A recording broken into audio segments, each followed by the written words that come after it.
Yo, what up tubers? It's your boy Scotty Z coming at you with another EVT video. Today's video we're going to be doing the Husky foam system, the swap from Gen 1 to Gen 2.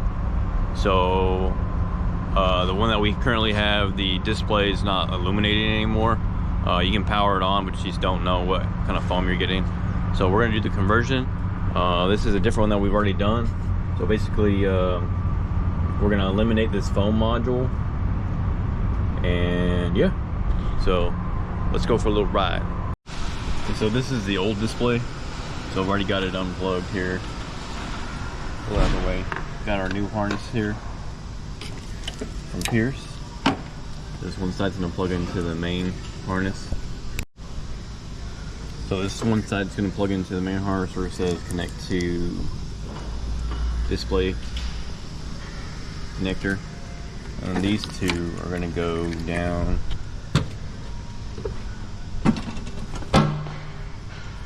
to where your module's at. So you unplug these from your foam module, and then we need to run these back up towards the harness. Okay, so this one, it's got a terminating resistor with it. So this is going to go onto here, and then the brown and black wire gonna attach to this harness that comes with the kit, and then this lead will go down to our foam selector switch. You might ask what this display is good for. It's good for propping this pump panel open.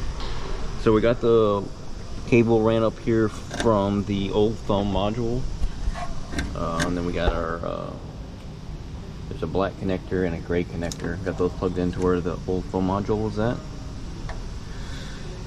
Display cable's plugged in. Alright, so now we gotta figure out, one of these is gonna go to the foam fill selector switch, and then one's going to the this one's going to the should be going to the terminating resistor that is included on that bundle pack. Okay, so we have our foam selector switch wire harness. We ran it down through the pump panel. So this is the plug. So your foam fill and foam mode selector switch is down here. So you just unplug it. You could use, I guess, cut this off if you wanted to. But I have another Deutsch connector, so I'm just gonna make my own connection. So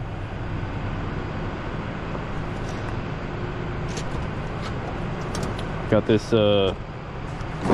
called a master kit from Tool Aid from Amazon. It's a good Deutsch pin crimper. I need that. Here's my new one. My 2 pins.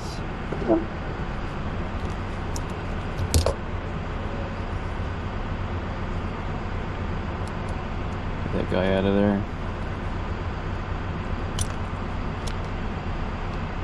Alright, need some wire strippers.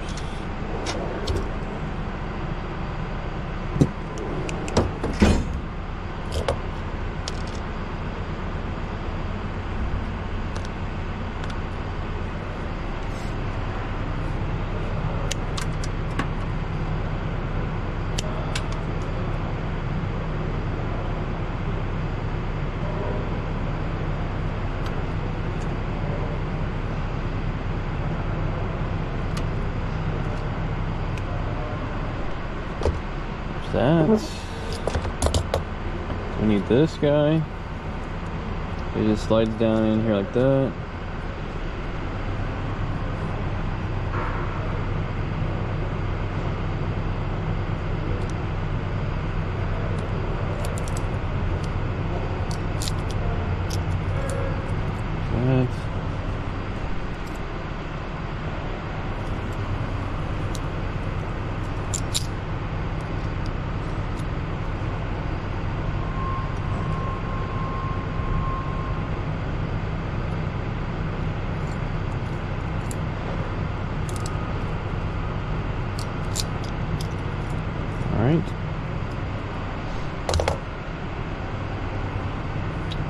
Alright, so brown was going to brown.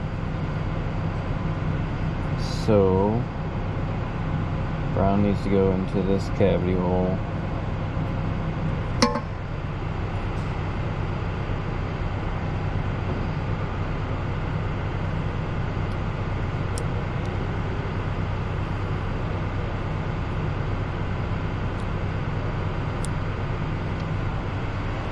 There are lock time. Like that. And we'll run this one up.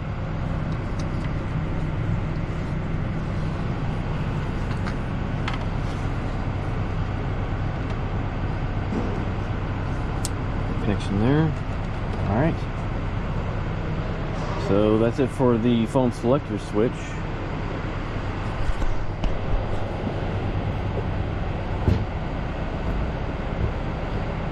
Then we got our connections made back here. Got our terminating resistor put on. This kit comes with like an adapter plate and some grommets here.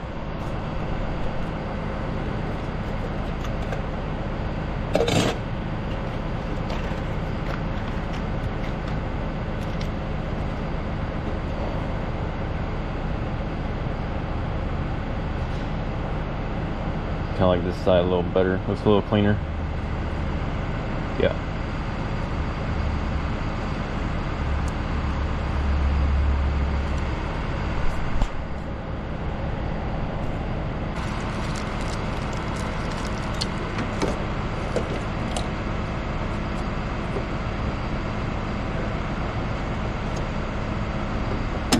Oh, jeez.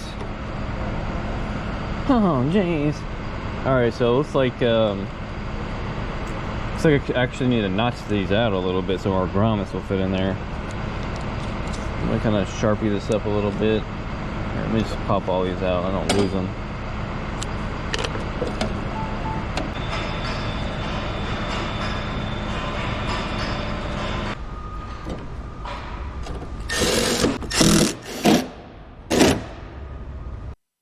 Alright y'all, so what I ended up doing was I used my die grinder with a deburr bit on it and just kind of chewed up those little hole areas enough for those grommets to fit in.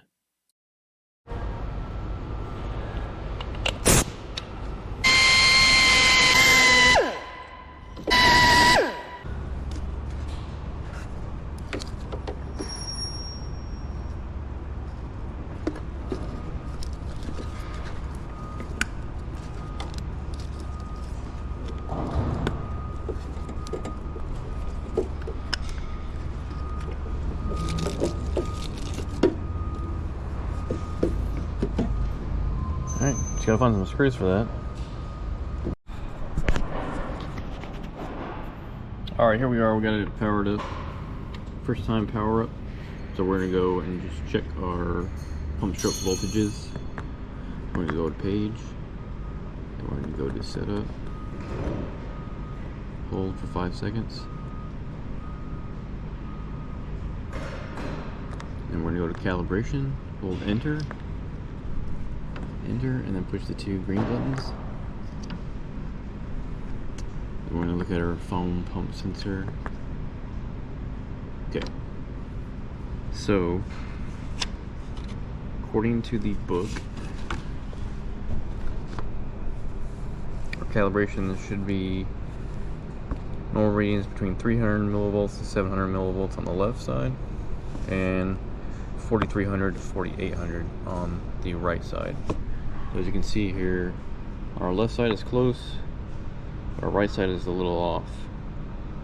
So we're gonna have to try and adjust those.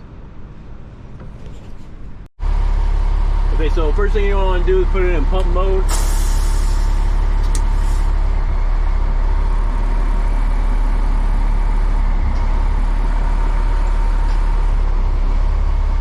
Alright. Got a bucket here. Go ahead and put it underneath your foam discharge drain.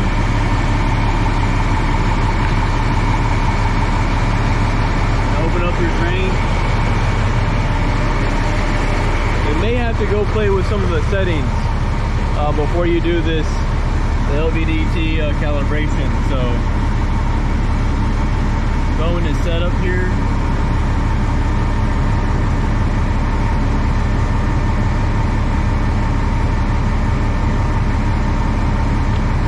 And then it wasn't, whenever I got to my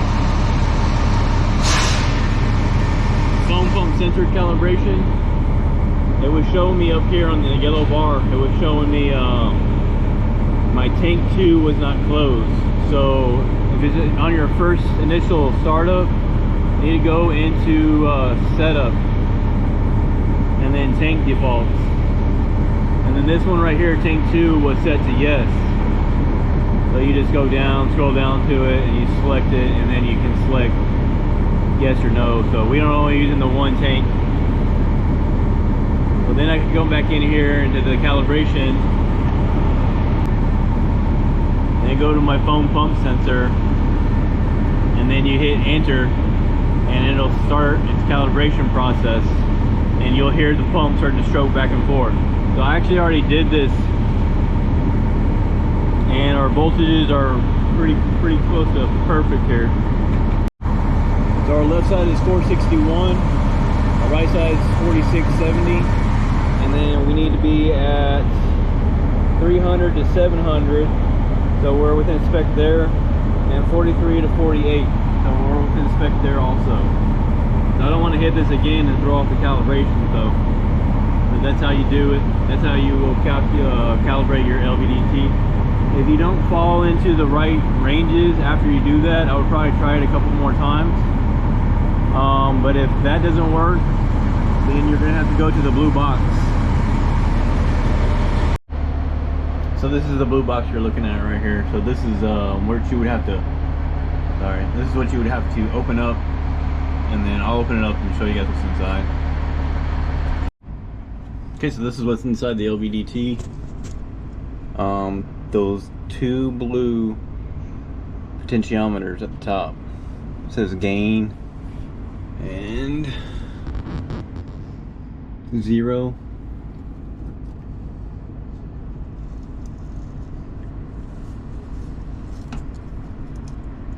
So those two blue guys, there's two little screws on them. So you would adjust those, and I would recommend making a very minute change, because the one will affect the other. It can take a little while, so what I would recommend is, if you have to open this box to do it, do a little minute change on one, and go and do the calibration process again on the screen.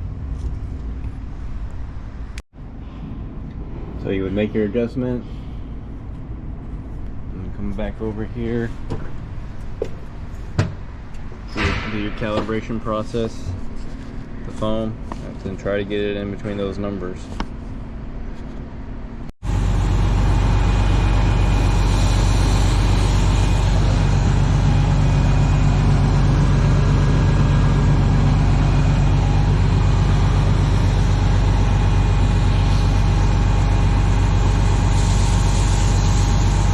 We'll do a little quick recap here. So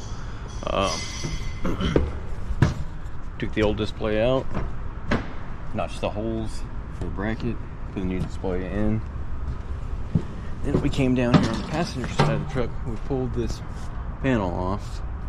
There's your old foam module, so we disconnected the connectors here, ran them back up towards the display. We made the connections back here. So you got two that go into the screen, and we have the gray and the black. They go into where the original foam module is at. You got the one that goes to the old screen. Then we had a harness with black and brown wires that we ran down this way, down to our foam selector switch on the driver's side of the truck. Alright, so it's running down through here. There's a harness here. Then we made Deutsch connector, which you don't have to. You can just cut the old connector off and splice it if you wanted to. I like my work to look a little bit more professional, so we connect it here. This is your foam selector switch here. All right, so foam selector switch. Get that harness done. Okay, so then come back up here to the display. So when you come back up here to the display, and you'll want to go to page, then setup, and go into setup first. You want to set your tank defaults, because tank 2 will probably be set to yes. Both of these will be set to yes. If you're just running the one tank, then you need to turn this one off to no. And this is also where you can set like your parameters. Flush timer for 10 seconds, language, backlight. You can set your presets, percentage defaults. Anyways, then after that you'll go into calibration. You'll want to calibrate your foam pump sensor, and then open your foam discharge drain with the bucket, and then hit enter, and this is going to start the pump stroke to find your voltages. Alright, then after that we went out and we did our water flow calibration, which I have a video on that, I think 2 videos back maybe. Check that out if you want to learn how to do that calibration. Alright you guys, that's going to do it for today's video. It's just pretty straightforward swap, going from Gen 1 to Gen 2. Not too bad. I think I lucked out a little bit on it, but you know, there you go. Thanks for watching. Check you next time. Don't just follow the wolves, lead the pack. Later.